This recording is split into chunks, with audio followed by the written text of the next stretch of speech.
Listo, ya ahí estamos. Entonces, como siempre, una cordial bienvenida a nombre de nuestras 4 instituciones, el Centro Médico Camino Real, la Fundación Funda Palmar en su extensión Adicciones, Alcaya e Indearte. Hoy nos corresponde la clase número 7 de nuestro Diplomado General Unificado, recordando que estamos viendo en este diplomado los contenidos de 4 diplomados y de un curso. Los 3 niveles como terapeuta, consejero y operador terapéutico en adicciones. También estamos viendo el diplomado de abordaje e intervención de la pareja y la familia del paciente en tratamiento para las adicciones, para poder dar consejería, orientación, intervención y abordaje a la pareja y la familia de los pacientes que tenemos en nuestras instituciones, que generalmente eso no se tiene muy en cuenta. Y el curso de manejo del paciente, abordaje e intervención del paciente drogodependiente. Entonces, nos quedan 2 clases, la clase de hoy y la clase de mañana, para terminar el diplomado nivel 1. Y arrancamos con el 2.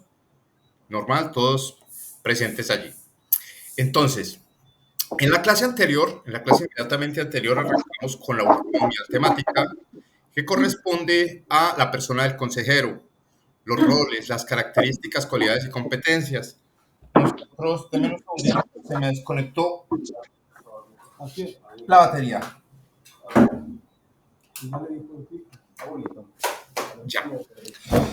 Bueno, entonces, como les iba mencionando, en la clase inmediatamente anterior hablamos un poco de las habilidades terapéuticas, las habilidades que debemos tener, que vamos a profundizarlas, pero también vimos acerca de, digamos que el eje central de la clase anterior fue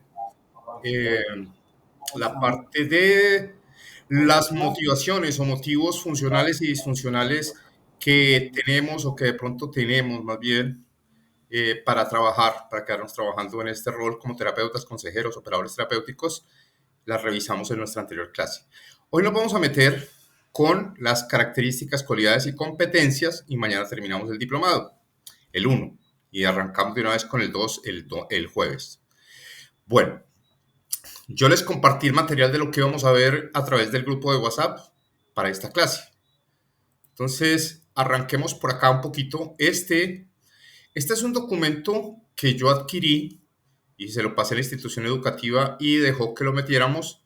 Es una guía, un manual para el consejero terapéutico en adicciones, puntual y específicamente para el modelo de tratamiento de comunidad terapéutica.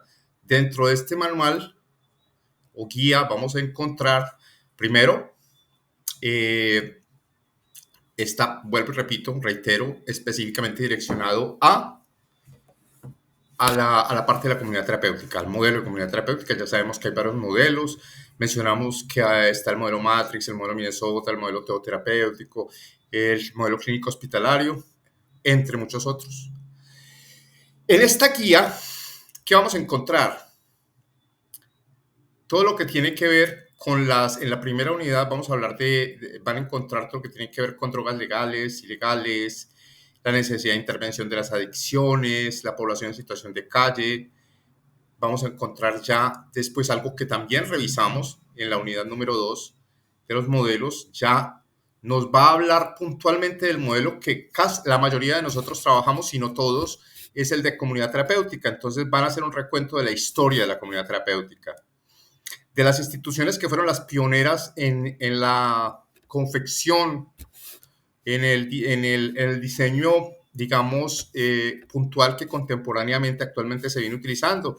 Los pioneros como Synanon, Daytop, Proyecto Hombre, y van a empezar a hablar allí en esta guía o manual acerca de la ayuda mutua, la relación cooperativa entre los pares, entre los compañeros en la comunidad terapéutica, el aprendizaje social. Esto del aprendizaje social vale la pena aclararlo. Mire lo que lo mencionan de una vez desde aquí. Hay algo que siempre recalcaré y es deber siempre mencionar que, ya lo digo yo a nivel personal, esto no está en ningún libro, en ningún manual, digo desde la experiencia de estar en cantidades de comunidades terapéuticas es ver que no se siguen, digamos, los libretos como deberían ser. El consejero, el terapeuta, el operador terapéutico en adicciones en las comunidades terapéuticas muchas veces algunas veces, no digamos muchas veces, algunas veces cree que asumir el rol de liderazgo como figura de autoridad y de liderazgo en las instituciones es mandar, es imponer las normas de convivencia y los manuales de convivencia, eso es parte.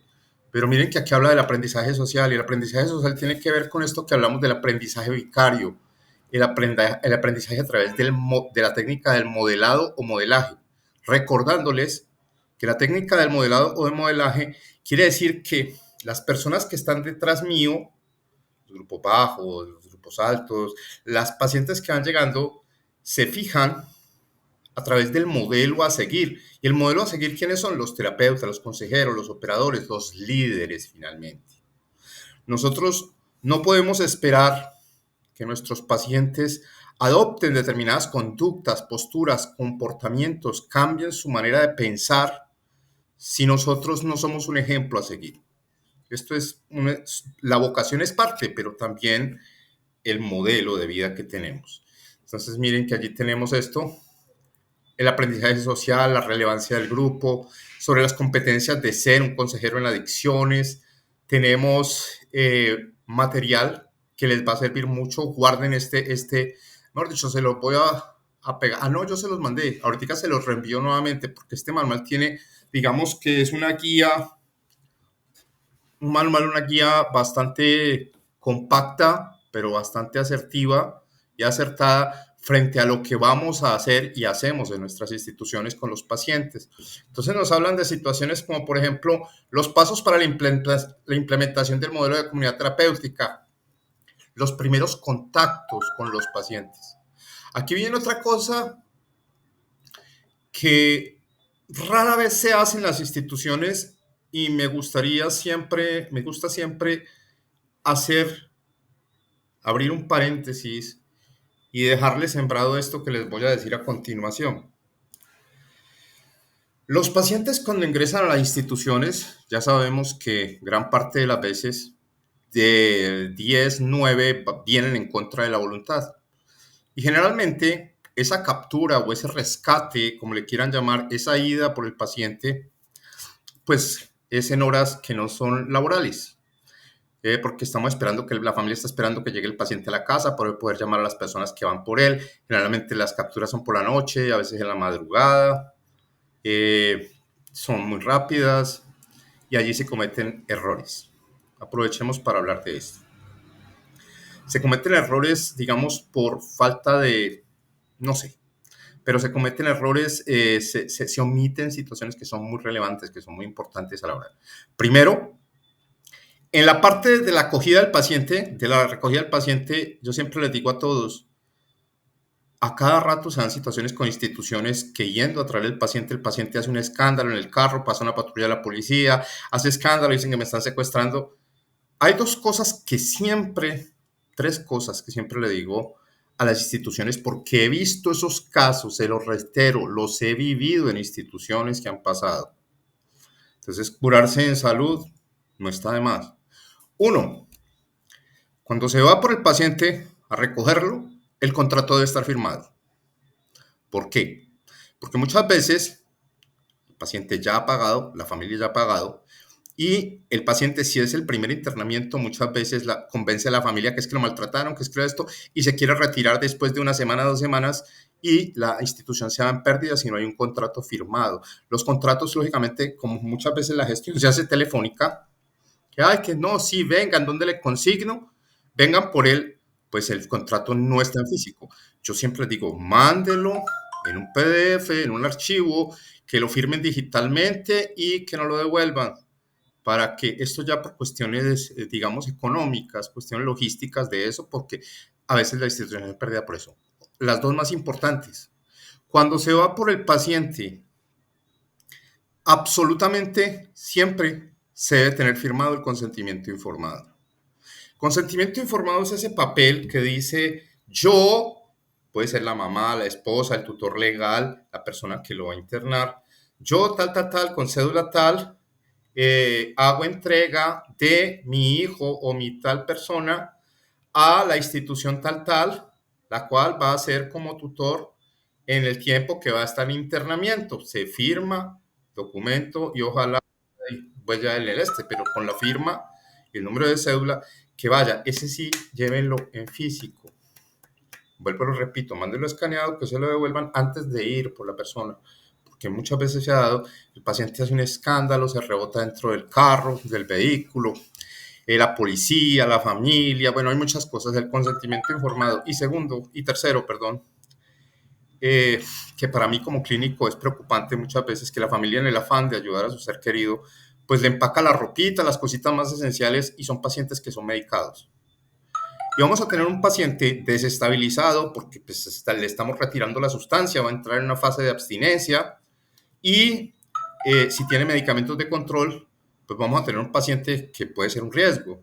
Y entre otras cosas es un paciente que va a estar ausente durante el tiempo que no esté con su tratamiento farmacológico, sobre todo en el caso de los ansiolíticos y los antipsicóticos. Entonces a la familia siempre hay que decirle, cuando vayamos por él, por favor, nos da los medicamentos que él toma, si toma medicamentos, y todo lo que tenga de sus medicamentos y el diagnóstico que tenga. Eso tiene que volverse necesario. Ya por esa parte. Listo. Ahora, como estamos hablando, eso era una acotación muy importante que hacer. Esto de los primeros contactos y las primeras entrevistas. Les estaba diciendo que como las capturas o los rescates se hacen generalmente en horas de la noche, de la madrugada, cuando el paciente llega, se hace la intervención del rescate, de ir por él. Resulta que hay que tener en cuenta que, pues, lógicamente, así llega a la institución, pues no va a estar una persona como el psicólogo, la psicóloga, la trabajadora social o un pedagogo reeducador si lo tienen. Entonces hay que tener en cuenta que hay algo que los primeros contactos son importantes. Y les voy a nombrar algo que para los profesionales siempre lo hemos considerado como un gran error. Póngase usted en este momento en el lugar de ese paciente. Si en algún momento lo fue, recuerde.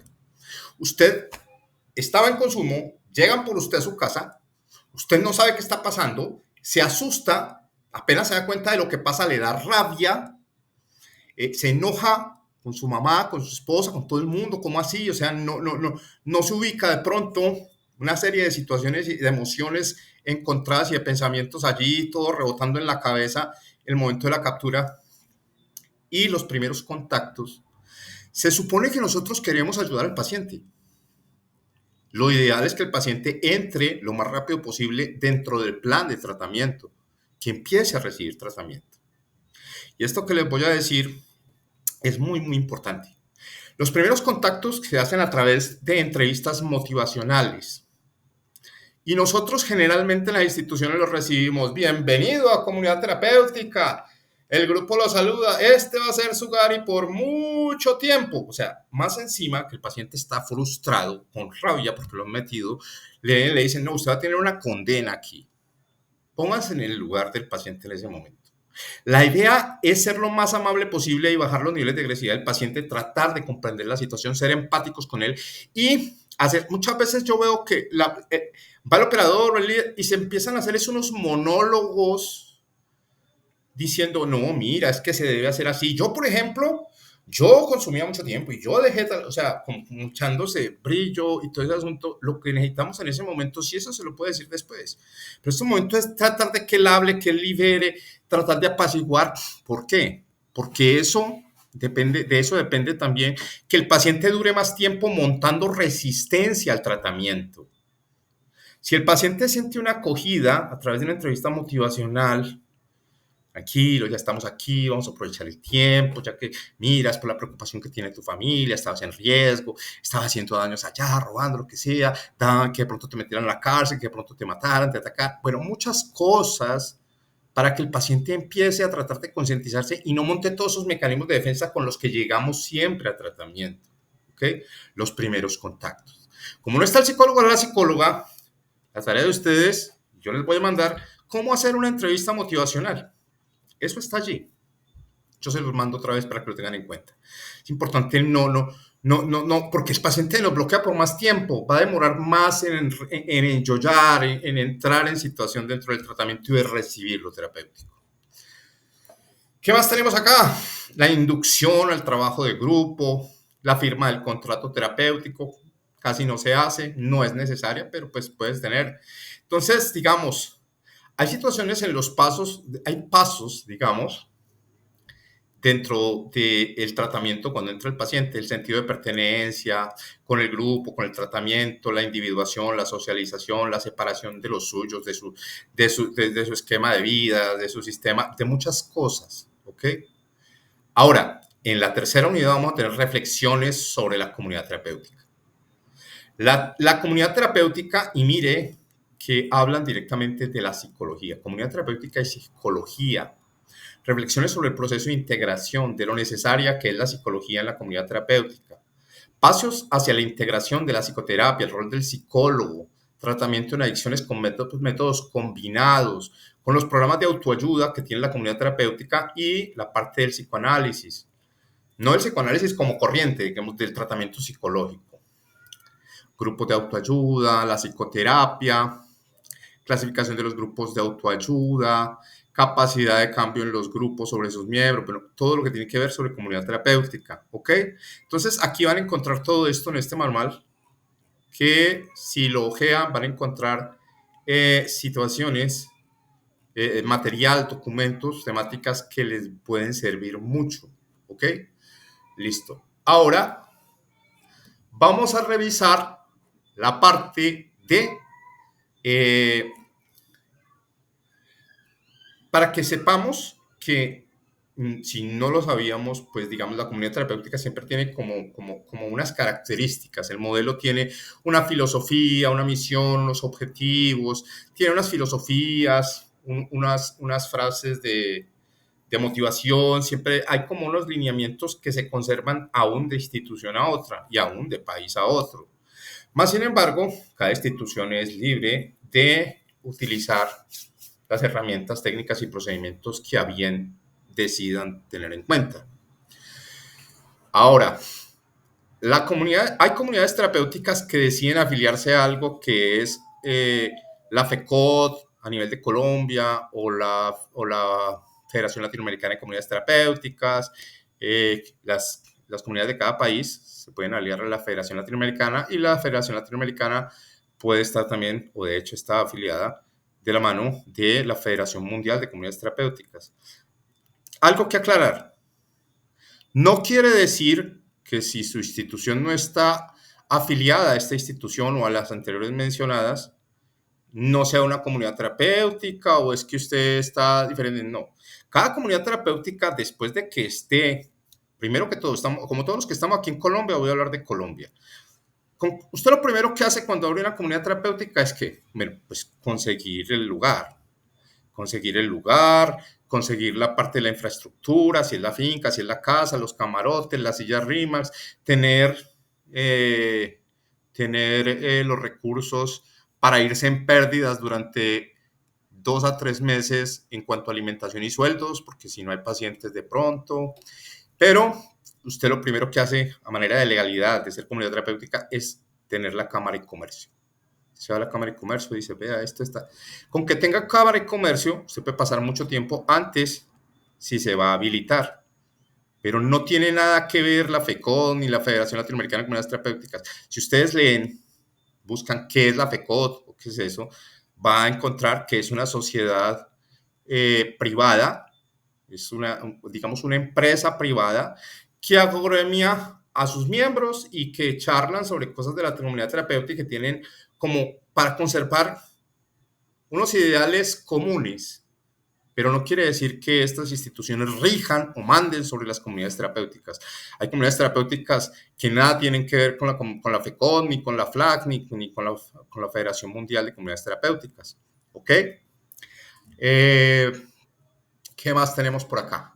Pero más sin embargo, como muchas instituciones o varias se afilian a esto, pues entonces vamos a ver lo que dice la Federación Latinoamericana de Comunidades Terapéuticas, la FLAC. Este es un documento que elaboró la FLAC en conjunto con la Organización de Estados Americanos desde la Comisión Interamericana para el Control del Abuso de Drogas. ¿Y qué es esta guía? Esta guía de la Federación Latinoamericana de Comunidades Terapéuticas, nos habla de esas características, cualidades y competencias que deben tener los consejeros, los terapeutas, los operadores terapéuticos en adicciones. ¿Ok?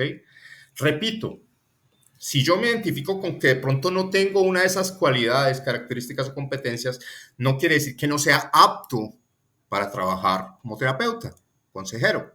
Lo que quiere decir es que, bueno, ya tengo conocimiento, que hay unas cualidades, características y competencias que de pronto no poseo o no tengo desarrolladas y ya está dentro de cada quien decidir si echa mano de aprender acerca de esas cualidades, interiorizarlas, aprenderlas, desarrollarlas y fomentarlas. ¿Ok? Entonces, vamos. Ya lo vimos. Entonces, miremos algo importante. Como estamos hablando que muchas comunidades terapéuticas están afiliadas a la Federación Latinoamericana y a la Federación Mundial y a la Federación Colombiana de Comunidades Terapéuticas, la FECOT, pues estos son lineamientos para que tengamos en cuenta que son cosas comunes dentro de la comunidad terapéutica. ¿Ok?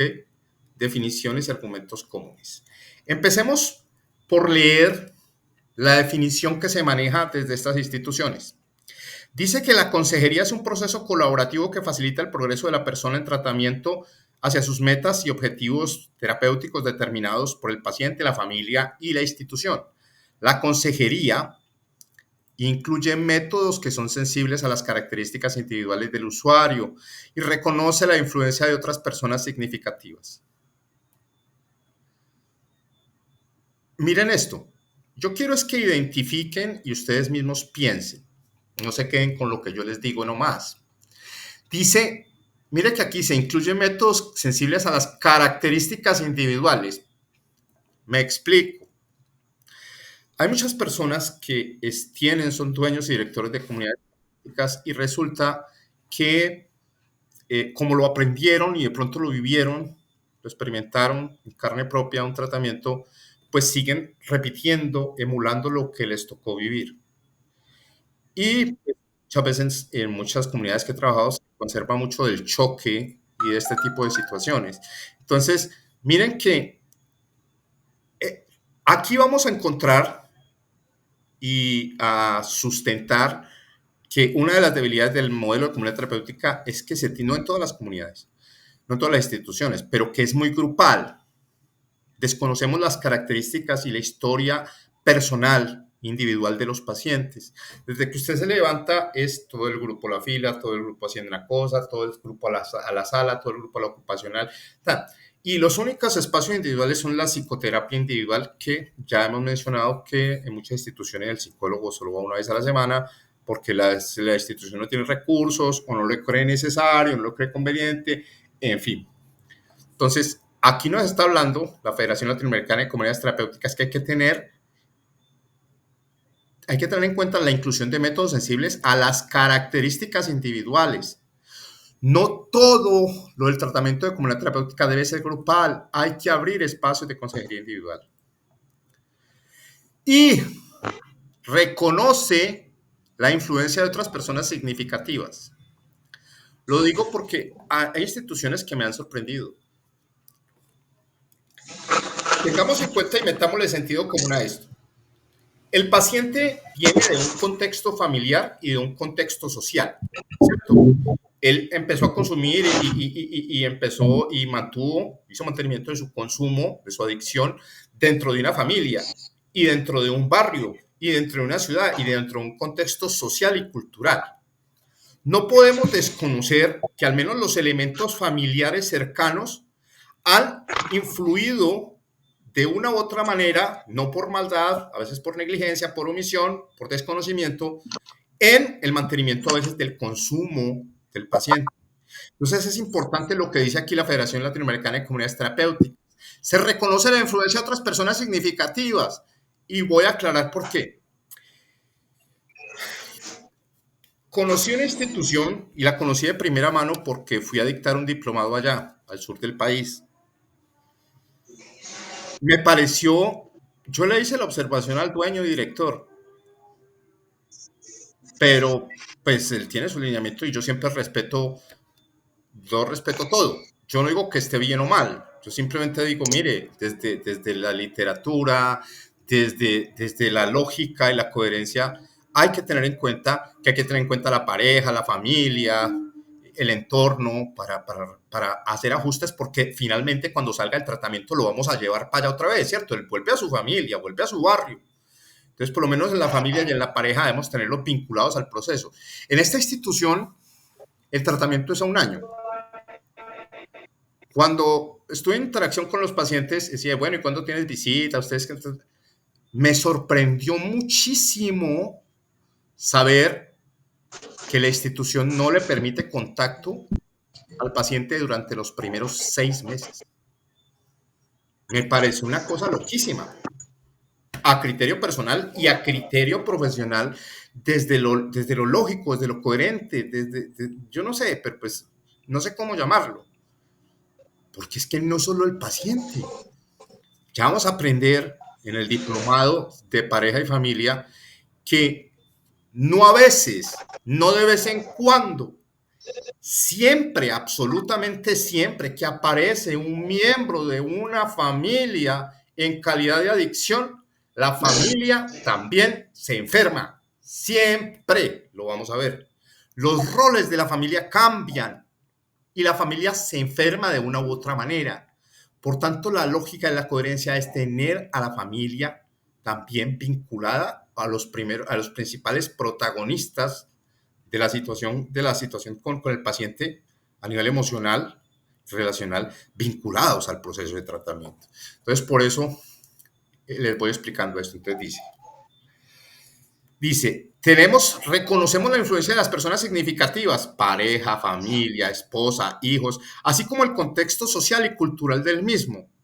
La Federación Latinoamericana de Comunidades Terapéuticas también nos habla que la competencia en consejería se construye basándose en el entendimiento, la apreciación y la habilidad del uso apropiado de las combinaciones de varios modelos de consejería. Dice que no hay solo uno, que debemos también no ser de mente cerrada, que no es solamente la teoterapia o no solamente el castigo, o sea, vamos a ver, y lo vamos a recordar en el segundo, que la comunidad científica, el panel científico, desde la década del 70 y se mantiene vigente, ya enunció dentro de los principios para los tratamientos eficaces, mencionó que en uno de sus 11 puntos, de esos principios, en uno de sus 11 principios dice, no existe un solo modelo de tratamiento que le sirva a todos los pacientes. Y como nos van a llegar pacientes de diferentes características, habrá unos que les cale directamente la parte espiritual, la inteligencia espiritual, la palabra, pero no a todos los vamos a poder, digamos, convencer, seducir al cambio a través de eso. Entonces yo digo, ¿por qué no tomar herramientas de todos lados para poder llegarles a todos? Porque definitivamente nos van a llegar pacientes con diferentes características, con diferentes creencias, con diferentes aspectos culturales, en fin, sistemas de creencias diferentes, en fin. Bueno, entonces también nos dice, mire que aquí nos dice algo que generalmente no se tiene en cuenta y usted no lo va a ver en otro diplomado. Qué pena si estoy cometiendo una equivocación, pero de los diplomados que yo he tomado en todas las instituciones no hablan de esta, la importancia de la familia y la pareja. Mire que aquí nos dicen, generalmente el operador es simplemente para trabajar con el grupo. La familia o la pareja, desafortunadamente, termina. A ver, hay algo que se llama terapia familiar. Desafortunadamente la familia tiene sus obstáculos y sus limitaciones a la hora de ir, que generalmente son los domingos, las visitas. Se hace terapia familiar, pero como hay familias que vienen a primera hora de la mañana y están un par de horas y se van, otros llegan en la tarde y se van, otros no vienen. Entonces, es difícil hacer terapia familiar, lo reconozco, pero hay mecanismos y estrategias para poder consolidarlo. Ahora, ¿realmente estamos haciendo terapia familiar? Eso será un tema muy importante, un eje central de otro de nuestros diplomados que vamos a ver, que todos ustedes van a ver. Bueno, ¿qué más tenemos por acá? Que a veces creemos, para continuar con el hilo de lo que estamos hablando, a veces creemos que simplemente nosotros debemos saber consejería, debemos ser operadores a nivel a nivel grupal, sabemos manejar al grupo y sabemos manejar al individuo de pronto en darles una individual, como se llama ya, la terapia individual. Miren lo que dice aquí. La Federación Latinoamericana de Comunidades Terapéuticas dice, debe tener en su aporte debe tener conocimiento sobre las modalidades de cuidado para el individuo, o sea, para el paciente, para grupos, para familias, para parejas y otras personas significativas. Y vuelvo y lo reitero, porque es que usted no va a encontrar un diplomado que se centre o siquiera mencione la importancia de la pareja y la familia en adicciones. Y resulta que cuando hay esas terapias familiares, pues si tienen psicólogo o psicóloga, ellos van los domingos, los padres de familia o la pareja, los hijos van los domingos. Esos días no está contratado el psicólogo, salvo alguna eventualidad. Entonces, ¿quién termina dando orientación y consejería a la pareja de la familia? El terapeuta, el consejero, el operador terapéutico. Por eso es importante que estemos capacitados y eso no lo dan en los diplomados. Trataré de darles el mayor contenido y lo mejor para que sepan hacerlo. Porque generalmente yo me encuentro en las instituciones cuando un operador, un terapeuta hace esas intervenciones de la familia, es el mismo discurso. Terminan regañando a la mamá o a la pareja diciendo es que ustedes son unas codependientes, ustedes tienen la culpa, ustedes tienen responsabilidad sobre el consumo. O sea, lo dicen, puede que sea así, pero en algún momento, en algunas situaciones, pero no es la forma. A veces no es tener conocimiento, sino saber cómo aplicarlo, ¿cierto? Si usted tiene una pala, pero no sabe usarla, la usa por el otro lado, pues no le va a funcionar. Entonces vamos a aprender sobre eso en nuestro diplomado de pareja y familia. Entonces tenemos necesariamente que saber también orientar a la familia, a la pareja y a otras personas significativas. Tengamos en cuenta para que recordemos algo. El modelo cognitivo-conductual que ofrecemos, porque todas las comunidades terapéuticas tienen modelo cognitivo-conductual, desde lo conductual nos dice que hay que mantener los estímulos. Y los estímulos que utilizamos en el tratamiento son los privilegios y las ayudas. ¿Cierto? Para que una persona empiece a cambiar de comportamiento, le ponemos una ayuda hasta que cambie. O le quitamos privilegios hasta que cambie. Entonces, dice que para que no se extingan, no desaparezcan esos comportamientos que aprendimos a través de estímulos, hay que volver casi que un coterapeuta nuestro al menos a uno de los miembros de esa familia. Por eso es tan importante que sepamos cómo orientar a esa persona más cercana. Generalmente termina siendo o la pareja o la mamá. Una de esas dos personas que sepa poner normas, directrices, imponer el manual de convivencia en casa, que el paciente siga manteniendo esos estímulos. Es decir, aquí no llegas a la hora que tú quieres, aquí organizas tu cama, aquí sigues organizando tu closet, está encargado de todo eso personal. Eso es parte del tratamiento apenas termine, porque si no la familia perdió la plata y nosotros pues nos desgastamos sin sentido. Tuvimos un paciente engordando, va a salir bonito, redondito, pero hasta ahí llega el asunto. Y creo que eso no es nuestra finalidad, nuestro objetivo final. Listo. Entonces miremos lo siguiente. Dice, vamos a revisar unos criterios. No se los voy a leer todos porque pues ahí nos tiramos todo esto. Por eso se los voy a volver a compartir ahorita. Hay unos criterios o características que debemos tener para la consejería individual y también para la consejería grupal. Les voy a dar el ejemplo de dos de esos criterios que debemos tener para la consejería individual. Entonces nos habla, por ejemplo, el primer criterio, establecer una relación de ayuda con el paciente en tratamiento caracterizado por la cordialidad, el respeto y la empatía, hacer un vínculo terapéutico.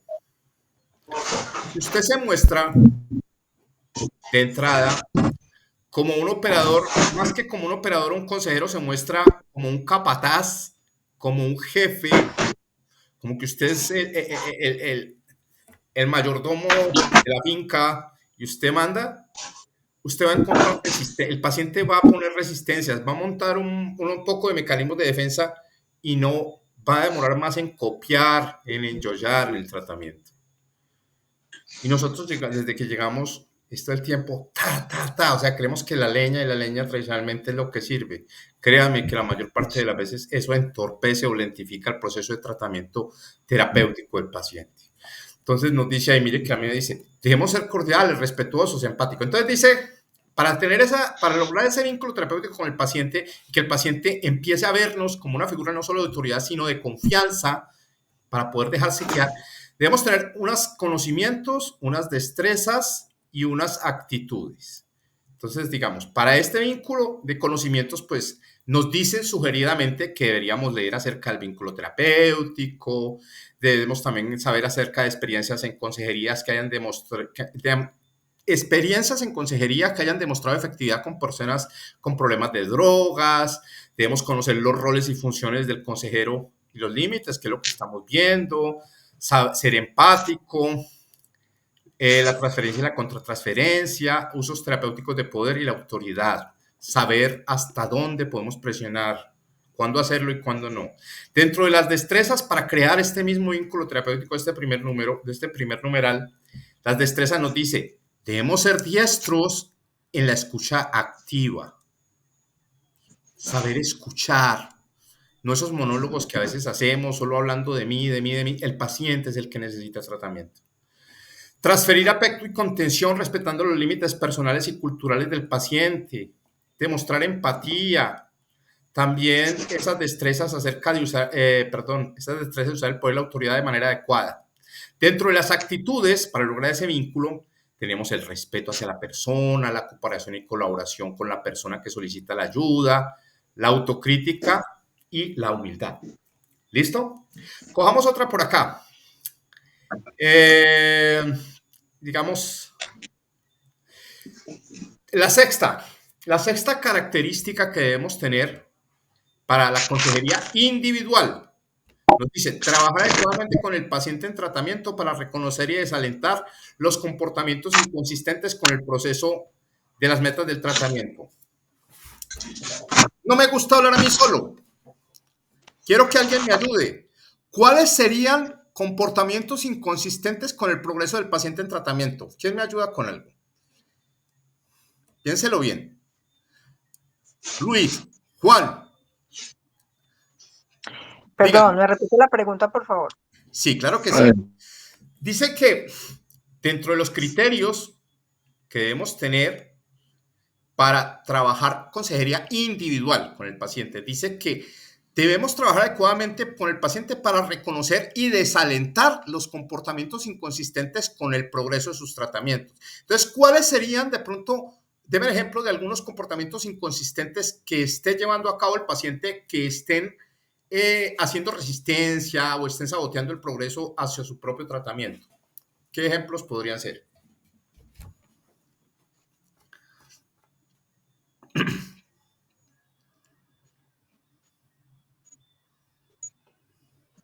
O sea, no mostrar colaboración y los saboteos en el grupo. ¡Ay, Como... Estela! Yo creí que no habías entrado. Bueno, pongámosle sentido. Miremos esto. Nos está diciendo, para dar consejería individual, yo debo reconocer y desalentar los comportamientos inconsistentes que estén frenando su proceso o que no estén dentro del plan terapéutico. Entonces, ¿qué comportamiento puede tener? Que no está haciendo caso, que está rebotando los señalamientos, que está saboteando las normas, que no las está cumpliendo, que esté hablando de consumo, que esté alentando a otros a que haya desorden, saboteo. Estos son comportamientos que no son consistentes con el plan de cambio del tratamiento que el paciente tiene. Entonces nos está diciendo que una característica para dar consejería individual es identificar a esas pacientes que de pronto están teniendo esa resistencia al cambio y están autosaboteándose o saboteando a otros y está debilitando los procesos de tratamiento de los pacientes y del mismo paciente que lo está llevando a cabo. Entonces acá nos dice, vea, saber trabajar para poder desalentar esos comportamientos. Entonces nos dice, dentro de los conocimientos, destrezas y actitudes. Conocimientos, pues historial de la persona en tratamiento, ¿cierto?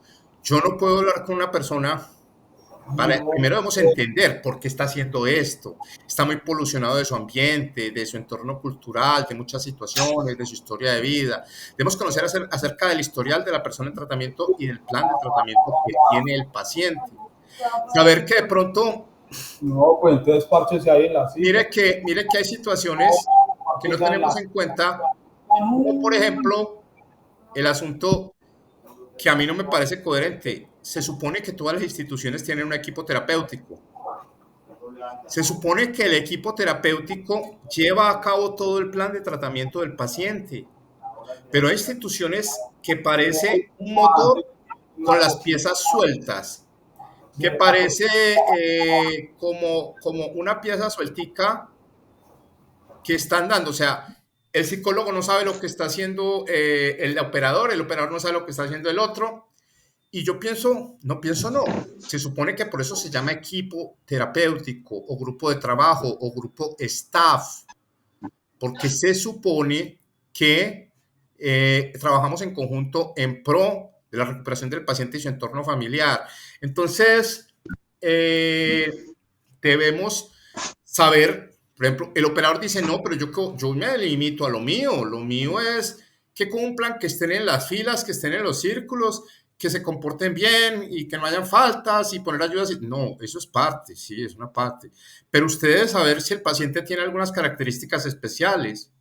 Un operador, pues lógicamente el operador no maneja medicamentos, a veces se los pueden repartir, o sea, debe saber, por ejemplo, si el paciente es medicado, si tiene alguna patología, algún diagnóstico mental, si tiene algunas situaciones particulares como de su historia de vida, tiene papá, tiene mamá, quiénes son, en qué trabajan, qué hicieron, o sea, conocer particularidades de saber si hay situaciones particulares relevantes de la historia del paciente y de su entorno emocional y familiar cercano para saber también cómo proceder, tener cautela con situaciones que pueden ser delicadas dentro de su historia personal.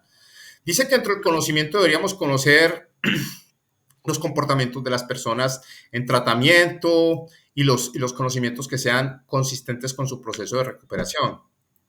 Saber un poco de terapias cognitivas y conductuales, lo hemos visto acá, si alguien quiere después de los diplomados o en algún momento quieren saber más de cuál es el modelo que aplica, qué es lo que hemos estado hablando, qué es el modelo de la comunidad terapéutica, las terapias cognitivas conductuales, lo hacemos, me avisan y lo hacemos.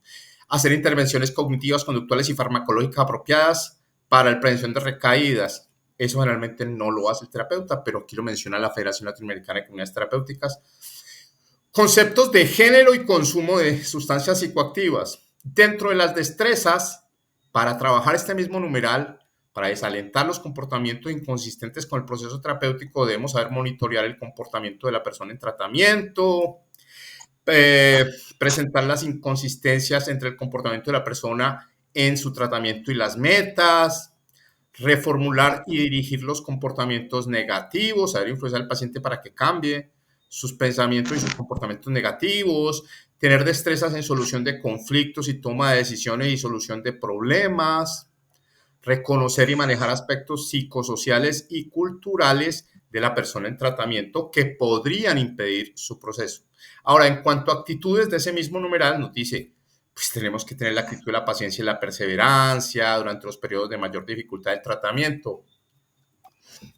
A ver si ustedes han puesto cuidado. ¿Cuáles serían las etapas de mayor dificultad en el tratamiento? Aquí lo que tenemos mencionado. ¿Cuáles son los periodos de mayor dificultad del tratamiento en un paciente que ingresa a un tratamiento en adicciones?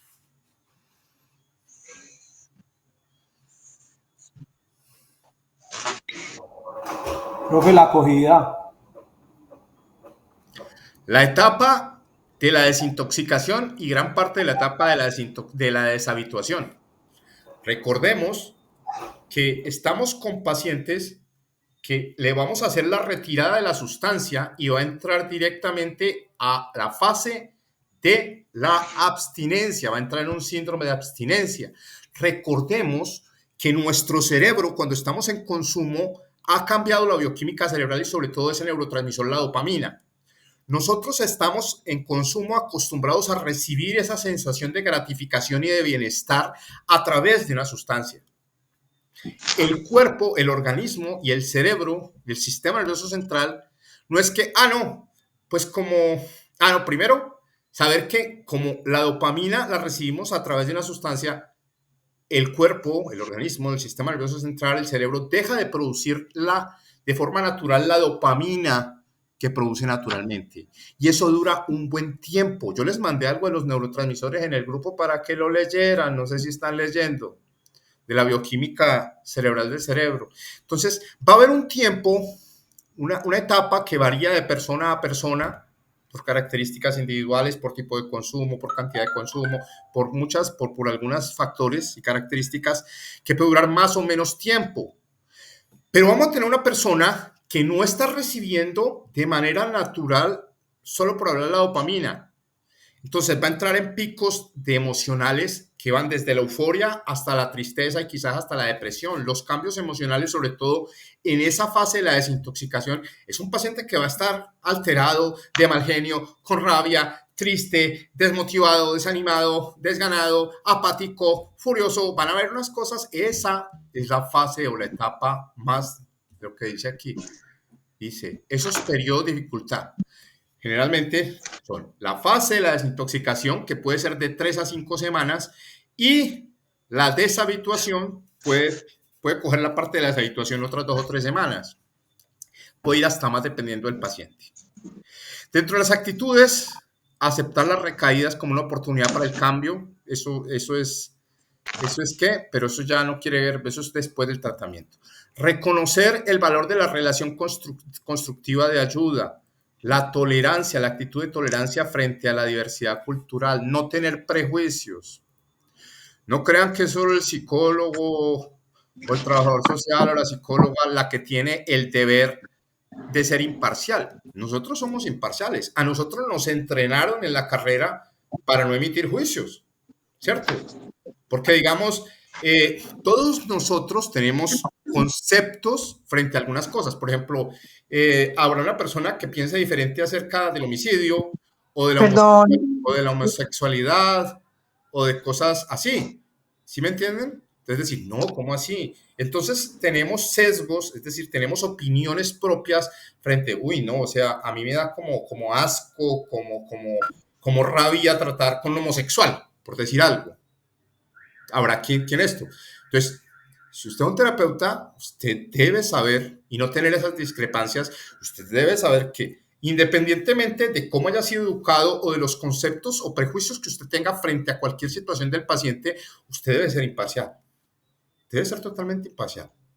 Debe tener una actitud abierta, flexible, empática, para poder ser realmente un consejero. Porque si no, usted no va a ser imparcial y va a tener favoritismo y va a dejar gente por fuera, pacientes por fuera, y no les va a parar bolas, y todos necesitan ayuda. Y todos lo merecen. Listo, entonces, esos son. Entonces, veamos cuáles son los enunciados, pero ya saben que las destrezas, conocimientos y actitudes las leen ustedes. Para ser un consejero, para tener pericia, tener las características, competencias y habilidades para dar una consejería individual, sea dentro de un tratamiento o sea de manera particular y privada. Usted poder saber establecer la relación de ayuda con la persona en tratamiento, y esa relación usted debe llevarla con cordialidad, respeto, claridad y empatía. Saber hacer un vínculo terapéutico. Un vínculo terapéutico, ¿qué entienden por vínculo terapéutico? ¿Quién me dice? ¿Qué sería eso? ¿Eso qué contiene?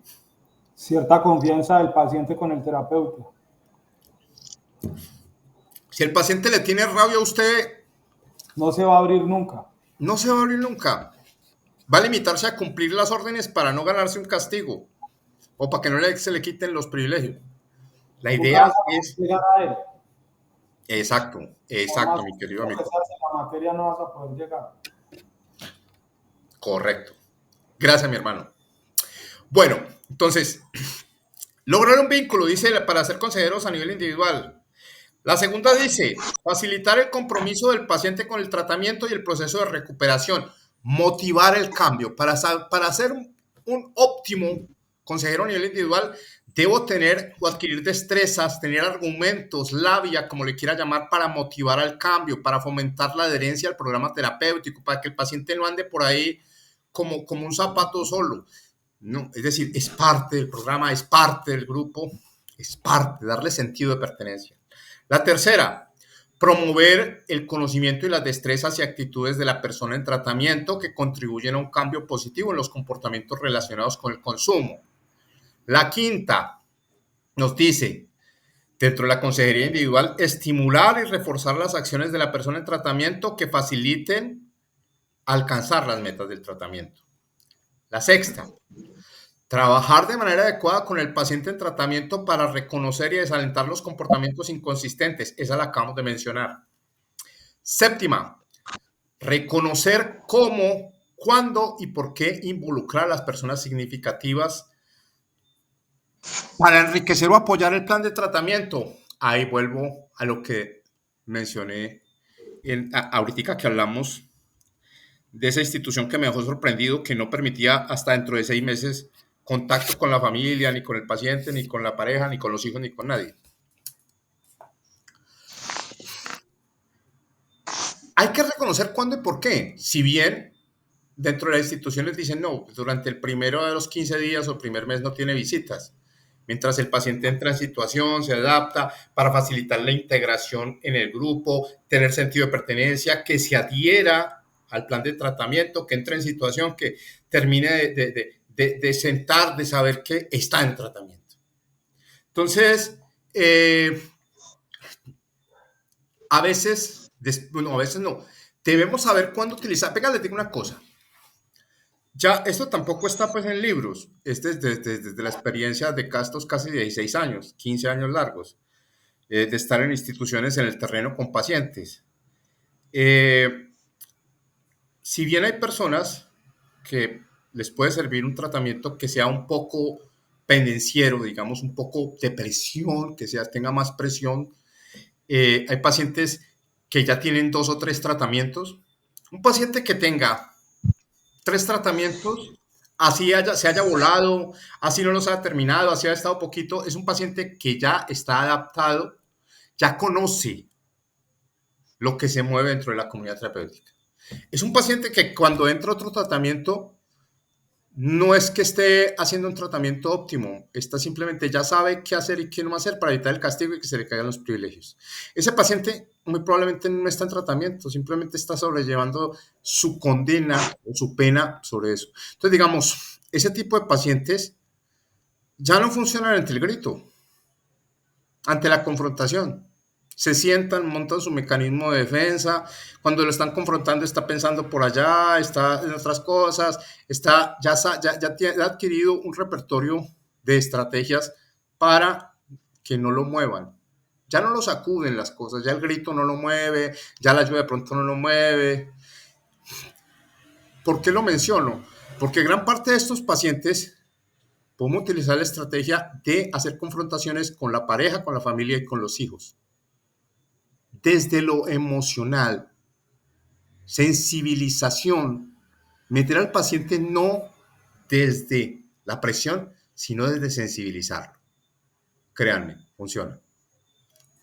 Bueno.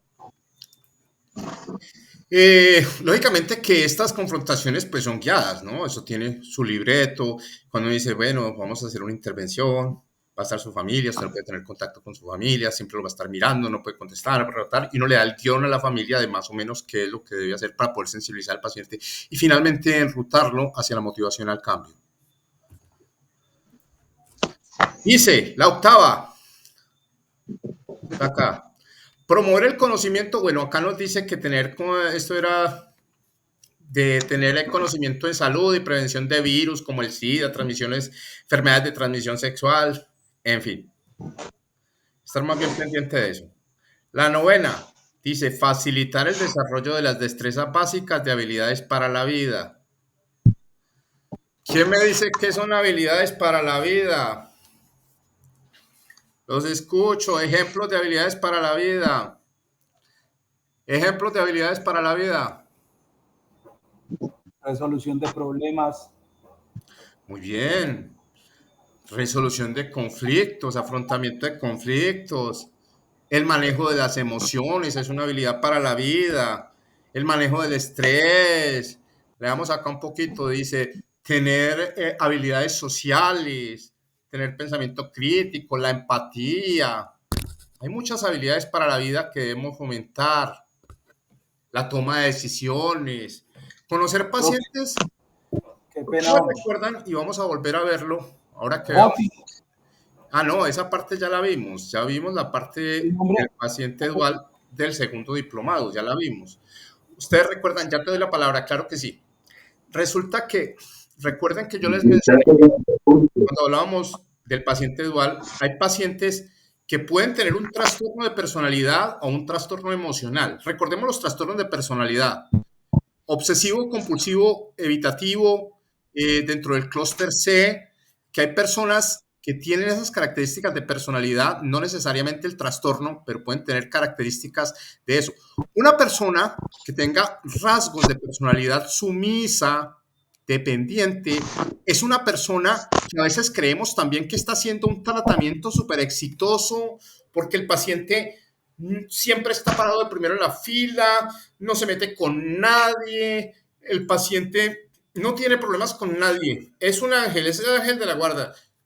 Es un paciente que por sus características personales simplemente está poniendo, echando a rodar todas esas características dependientes, evitativas. Son personas sumisas, y lo más probable es que no estén tomando tratamiento, sino simplemente ahí rodando con el resto del grupo.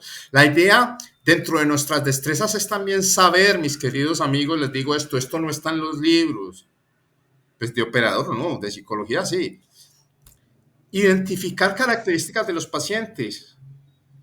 Una persona cuando está muy quieta, cuando no participa con todo esto que está desde el principio, hay que saber que hay que fomentarlo hacia esas habilidades para la vida, las habilidades sociales, porque si no, cuando vuelva allá afuera, se va a estallar, porque no va a poder empalmar con los normales allá afuera, no va a encontrar nada, se va a aburrir, se va a estallar simplemente. Hay personas que no tienen habilidades de comunicación, habilidades sociales, les da pena.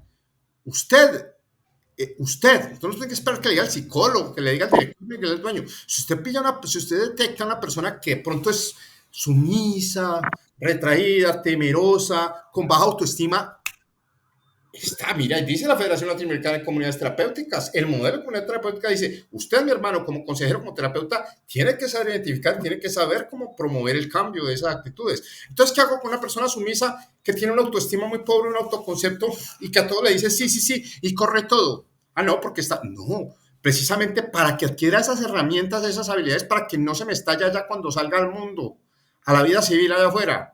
Cuando llegue a la civil se va a enfrentar con un mundo diferente, sin personas de consumo, sin amigos de consumo, sin droga, sin bastones ni muletas de ningún tipo. Entonces debemos ponerlo, por ejemplo, ¿cómo? A ver, dígame ahí.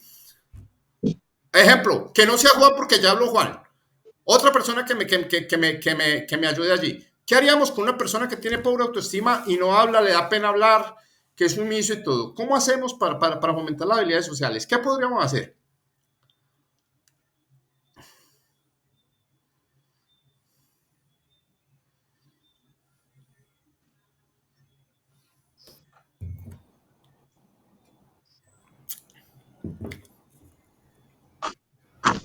Estela, mándase a ver.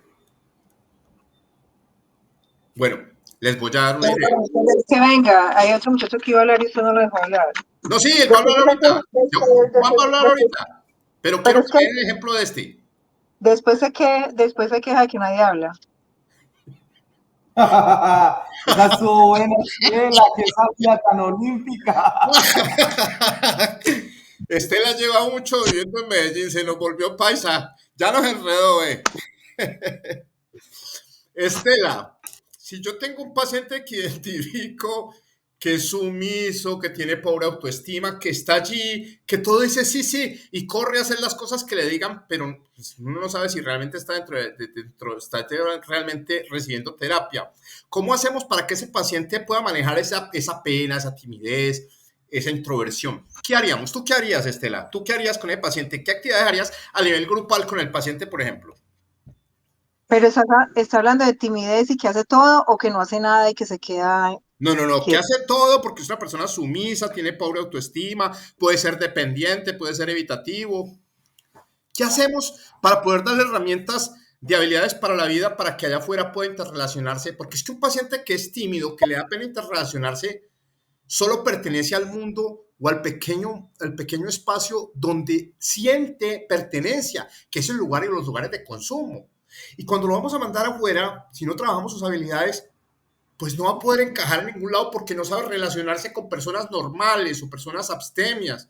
Es un paciente que se va a estallar más temprano que tarde. ¿Qué harías tú, mi querida Estela? Pues obviamente empezar a investigar y mirar a, o sea, para mí el ser humano es uno.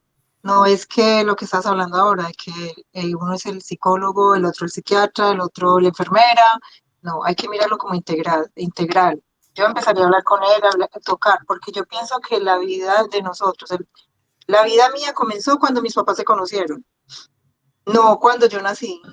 Ajá. Porque todos estábamos en ellos, sí, las mujeres ya tenemos los óvulos listos cuando nacemos. Entonces los óvulos de mi mamá ya estaban ahí, sus conflictos, lo que vivió con mi papá, eso. Entonces ya a la hora de nosotros nacerlo, convivencia en la casa, la escuela, todo lo que dice. Entonces para mí hay que investigar a fondo y empezar a que esa persona empiece a desahogarse de todo eso. Es la única manera para mí. Desahogarse, listo. Pero que, digamos, si, digamos que estás, por decir algo, estás en una institución, te fuiste a ayudar o estás trabajando en una institución. ¿Cómo hacemos para que esa persona adquiera habilidades sociales, de comunicación? Que venza la timidez, que venza esa tendencia a la introversión dentro de un grupo. ¿Qué dinámicas harías de pronto? ¿O qué herramienta utilizarías? Pues yo creo que con la ayuda de todos del grupo y empezar a darle poner tareas o mirar que, sí, porque es que en estos centros lo que yo he visto Sí. también me parece que se limitan y eso que hay lugares que conozco que son como de un poquito de gente que es pudiente, como lugares privados, y entren las personas con la condición que estén, siempre les van a poner a hacer como collarcitos, hacer camándulas, hacer pintura, o sea, cosas que la gente pues se muere el aburrimiento. Esas son Entonces, cosas a nivel global, claro. entonces comenzar a mirar también eso de que le gusta y empezar a involucrarlo en actividades, en las cosas que tengan que hacer ahí, si le gusta esto, si le gusta cocinar, si le gusta escribir, como Hacer que se vincule al grupo, hacer, ponerlo a prueba desde la parte relacional. Entonces, ponerlo a hacer cosas en grupo, hacer actividades grupales y vivirlo en su grupo, que se integre, que participe, ponerle a hacer educativas, darle un tema y usted va a exponer cosas como esas, ¿ya? Que empiece a relacionarse. Usted va a hablar con ese compañero y dentro de 2 días me va a contar la historia de vida de ese compañero porque ustedes dos van a ser amigos. Por ejemplo, hay que dar estrategias para evitar es. Gracias, Estelita, gracias. Juan, ibas a hablar. ¿Quién iba a hablar? Que me levantó la mano ahorita y no leí la palabra. Qué pena, hombre. No, era para Javier, buenas. ¿Qué más, Javier? Bien, era para, no creo que era para averiguar un detallecito, hombre, de la clase antepasada, que era las habilidades para la vida de Botvin, sí. voting, era ese detallecito, profe. Y en Ah, cuanto a pero yo lo les que, mandé el documento. sí, en cuanto a lo Sí. que usted dice de la confianza, a mí me parecería en lo personal que es eso. Eso. Si tengo que retraído, tengo que fortalecer esa área del carácter, Total, confianza, total, una nota total. de trabajo, usted como lo puso a hacer ahí, me parece que buscar la manera de que me exponga un tema, qué le gusta hacer y, como ella decía, y en base a ese tema que me exponga, qué sabe hacer, qué arte tiene, Claro, y ya claro, ahí, claro. Porque es que miremos que si hay una persona que es tímida, que es retraída o que tiene un autoconcepto muy pobre, una autoestima muy baja, la droga nos deja mucho que desear a veces de nosotros mismos. Y salimos de un tratamiento, pero cuando salimos nos están diciendo, usted no puede volver a los lugares de consumo, usted no puede hablar con personas de consumo. Y resulta que yo ya llevo un cierto tiempo donde yo llego a una zona de consumo y me tienen hasta un apodo. Ve, llegó el mono, llegó el gringo, me decían a mí el gringo. Llegó el gringo, tal cosa, venga, tal cosa. Y uno tiene como, sin ser amigos, porque en el mundo del consumo no hay amigos, pero uno tiene sentido de pertenencia, uno existe allí, uno es alguien allí. Entonces, desbaratar a veces esos nexos y esas asociaciones es difícil si yo no tengo habilidades para la vida. Porque cuando yo salga me dicen, usted no puede hablar en lugares de consumo, no puede hablar con personas de consumo. Entonces, ¿con quién voy a hablar? ¿Me voy a sentar en la casa como parte del mobiliario, como una matera? No, debo empezar a abrirme, a tratar bueno, los grupos de apoyo, alcohólicos, narcóticos, pero aparte, ya no puedo hablar con las personas que consumen, entonces, ¿qué hago? Interrelacionarme en otros grupos cuando yo soy extraño y además tengo una pobre autoestima, no, qué pena, de pronto saben que consumía, de pronto me vieron por ahí haciendo vueltas, de pronto me vieron por ahí consumiendo. Empezamos a poner un poco de obstáculos nosotros mismos y terminamos por aislarnos. Si yo salgo a un tratamiento y me aíslo y no logro hacer empalme allá, no solo con mi núcleo familiar y mi pareja y mis hijos, sino con el resto de la humanidad allá afuera, pues muy probablemente me voy a aburrir y voy a llegar a la conclusión de, pucha, yo paré para esto. Metámosle sentido al asunto. Bueno, mis queridos amigos y amigas, listo. Entonces estamos en la 7, habilidades para la vida. La 10, adaptar estrategias de consejería a las características individuales de la persona en tratamiento, independientemente de su género, de su orientación sexual, de su nivel de desarrollo cultural, de su descendencia étnica, de su color, de su edad, de su estado de salud. Saber dar consejería individual independientemente de lo que sea, lo que hablamos, no tener sesgos, no tener prejuicios. 11, para tener características y competencias para ser un consejero a nivel individual, dar consejería individual. Dar respuestas terapéuticas constructivas cuando el comportamiento de la persona en tratamiento es inconsistente con las metas de recuperación establecidas, ¿cierto? Habrá momentos en que usted hable de manera coloquial, pero también de manera amable, familiar, pero realmente hay que tener un repertorio de respuestas terapéuticas constructivas. Listo. 12, aplicar destrezas para el manejo de crisis. Aquí viene otra partecita bien bonita. Le voy a preguntar a Juan Carlos, a Juan. Juan, tú que has tenido, pues digamos que sé, en este momento que tienes conocimiento de tratamiento en comunidad terapéutica desde el rol de estar liderando allí, ¿cuáles son los procedimientos normalmente que utilizamos? Deme un segundito.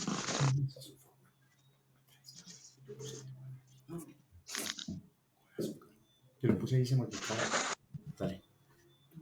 Con eso no, qué horrible. Eso es para las matas. Qué pena con ustedes, mi señora madre. Juan, ¿qué pasa si un paciente se nos descanaliza? Se nos descanaliza porque está muy triste, porque le dio la chiripiólica, no solo porque está triste, se nos alebrestó, lo que sea, está iracundo. ¿Qué haríamos? O, por ejemplo, lo que me ha sucedido alguna vez. Les voy a contar lo que pasó una vez. A veces no medimos las situaciones. Un paciente de otro país estuvo aquí en un tratamiento allí en kilómetro 30 en una de las instituciones de tantas que hay allí. Él vino a quedarse 14 meses, porque eso acordó con la familia, ni siquiera con la institución, porque ya llevaba muchos tratamientos. Estaba en el mes 12, le faltaban 2 meses. Pero un paciente que pues había llevado un buen tratamiento. Tenía inclusive, pues dado el buen pronóstico que tenía y las buenas muestras de motivación al cambio, y tenía construido pues dentro de su proyecto de vida, le ha adquirido un buen sentido de vida, pero pues le habían dado, sí, digamos de esas obligaciones que le damos, o esas responsabilidades más bien que le damos. Usted puede manejar las llaves, usted puede ir a abrir la puerta, usted puede ser como un líder, pero también se les ocurrió la idea que le daban acceso al internet de vez en cuando, al computador. Y eso no lo decidió el equipo terapéutico, sino que lo decidió el operador, un operador. Después dijeron que sí, que lo aceptaban, pero fue una idea del operador por petición del paciente. El paciente, creo que era de Costa Rica, si no estoy mal. El paciente vio dentro de su Facebook que habían matado a su amigo del alma, que era más que un hermano, que lo quería casi que más que creo que a toda su familia. El paciente entró en una crisis. y se quería ir y se rebotó y todo. Normalmente, ¿qué hace en la comunidad terapéutica cuando un paciente se está iracundo y todas esas vainas y está en una crisis de esas, Juan? ¿Qué era lo? Gracias, María Santa, usted bendiga.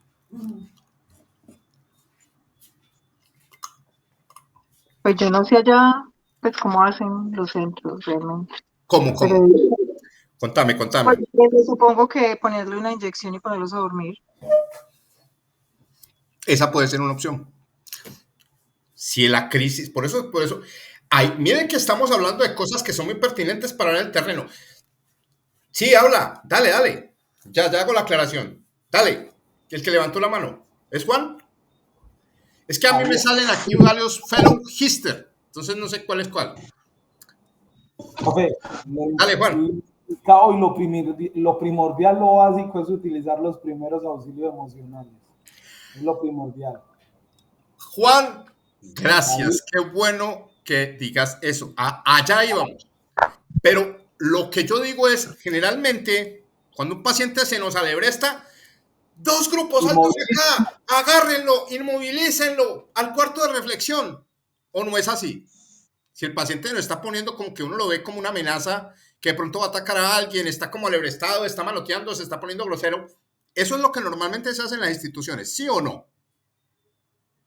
¿O me equivoco? Juan. Sí. Eso es lo que se hace. Entonces, nosotros, las personas que estamos tomando este diplomado, yo aspiro que seamos diferentes a otras instituciones, a otro tipo de operadores, de consejeros, de terapeutas. Mi hermano, hay que saber discernir. La opción que da mi querida amiga Estela es coherente si el desborde emocional es crítico. Proceder a los mecanismos de sedación. ¿Cierto? Venga, no tómese la pastica, tal cosa, tal, depende del asunto. Hasta ahí. Pero lo que acaba de decir Juan es lo que debemos saber hacer. Y lo dice la Federación Latinoamericana de Comunidades Terapéuticas. Manejo de crisis. Se llama, mis queridos amigos y amigas, tener conocimiento acerca de primeros auxilios psicológicos. ¿Ok? Eso no lo van a ver en ningún diplomado y yo no lo pude hacer meter. Yo le pasé a la institución educativa que lo metiéramos. Dijo, no, ya usted quiere meter de todo. me pusieron el tatequito y me dijeron, no, venga, suave, que es que usted quiere meter es hacerles una carrera. Entonces, pero hay que saber de primeros auxilios psicológicos. Yo les voy a mandar, me comprometo ahora a mandarles algo sencillo. De una vez lo voy a mandar ahorita. Primeros auxilios psicológicos. Porque no todas las veces es cogerlo y vengan los grupos altos y amarrémoslo, contención al cuarto de reflexión, allá que... No, a veces hay que saber, hay veces pacientes que necesitamos sedar. Por eso el operador debe saber también, ¿el paciente tiene algún diagnóstico mental? ¿Tiene alguna esquizofrenia? ¿Tiene algún trastorno de personalidad? Solo desde esos 2 diagnósticos saber qué se desprende allí, para saber qué le puedo hacer y qué no. Entre otras cosas. Primeros auxilios psicológicos. Ya sé que tengo una tarea para apenas acabe el diploma, apenas acabe esta sesión, que ya se va a acabar. Venga, no, dejemos aquí para terminar mañana, porque es que, venga, no, terminemos esta partecita de los individuales. Entonces, debemos saber acerca del manejo de crisis. Y el manejo de crisis a nivel institucional es, no, hay que cogerlo, hay que amarrarlo, hay que calmarlo, métalo a ese cuarto. No, hay que saber de primeros auxilios psicológicos, ¿ok? Tener conocimiento de teoría, intervención en crisis y buenas prácticas, ¿ok? Saber de pronto que en algún momento podemos acudir hasta un ser querido para que lo apacigue vía telefónica, por ejemplo. Tenemos que tener conocimiento de muchas cosas. Listo. 13. Para la consejería individual dice, facilitar que la persona, que el paciente en tratamiento identifique, seleccione y practique estrategias que ayuden a reforzar el conocimiento, destrezas y actitudes necesarias para mantener el proceso en tratamiento. Aquí básicamente lo que dice mi querido amigo, consejero, consejera, terapeuta, le está diciendo que la prevención de recaídas no es un tema que le atañe solamente al psicólogo o a la psicóloga. Aquí nos está diciendo la Federación Latinoamericana de Comunidades Terapéuticas que usted y yo debemos saber acerca de prevención de recaídas. En el tercer nivel, se ve todo lo que es cómo hacer un plan de prevención de recaídas, porque a veces los planes de prevención de recaídas son absurdos. Son una tablita que sacaron de internet donde dice, para prevenir la recaída, evita los lugares de consumo, evita las personas de consumo. O sea, una cosa que quizá, pues sí, pero es que eso lo puede ver allí en internet. No, la prevención de recaída es a nivel individual, teniendo en cuenta sus propios factores. Usted debe ir reconociendo cuáles son los disparadores internos y externos del paciente e ir trabajando eso, porque inclusive hay instituciones que no tienen psicólogo o psicóloga, y eso le compete a usted también, a usted y a mí. Sea como psicólogo, como terapeuta, como consejero. Ustedes saben que yo he trabajado como consejero también. En Ecuador he trabajado como operador porque pues ha tocado. Entonces, es conocer acerca de prevención de recaídas. Listo. Allá mañana, para terminar, vamos a hablar de las características, cualidades y competencias ya para consejería en grupo, ¿vale? Para que dejemos aquí, porque es que de pronto no me queda grabada la clase. Entonces, esa parte. Ya vimos características, habilidades y competencias para la consejería individual desde la Federación Latinoamericana de Comunidades Terapéuticas. Y mañana nos dedicamos a hacer el cierre del diplomado nivel 1 normal y arrancamos con el 2. Mis queridos amigos y amigas, un placer haberlos tenido por acá. Dios me los bendiga. Gracias por estar allí. Por ustedes es que estoy aquí, por la motivación que me da saber que hay personas que quieren adquirir destrezas y conocimientos para poder brindar mejor servicio y atención a los pacientes en adicciones y a sus familias, porque en la práctica he visto que a veces dejamos mucho que desear. Gracias por estar allí. Un gran abrazo. Se me cuidan mucho. Dios me los bendiga. Y mañana nos vemos a las 9 de la noche por el mismo canal, ¿vale? Un abrazo para todos. Bueno, Dios me los bendiga. Igualmente, saludos.